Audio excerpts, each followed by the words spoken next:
want to go a little bit deeper into this concept of the forge and the flow for a second, right? And I want to start off with the forge, okay? So the forge is the masculine current, right? It is that container, it is that structure, right? It can hold heat, it can hold pressure, right?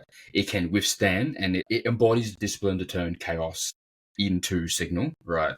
And so through the act of rituals, right? For instance, shared sweat, for instance, shared suffering, shared voluntary suffering, right? Collectively as a group, in this case here, right? It kills all the performative, all of the posturing, all of the ego that often keeps us from connecting, firstly, reconnecting to self, but also just reconnecting to everyone around us, right? And this is why founders, entrepreneurs, these visionaries here, we just really need these physical anchors and these physical rituals, right? So because they remind us that trust, self-trust first and foremost, but also just trust in its universality, it's earned through rhythm and not just words, right? It's the forge is not just the forge isn't just a gated community, right? If that's the best way to put it, right? It's a filter. It's a filter energetically, spiritually, emotionally, mentally.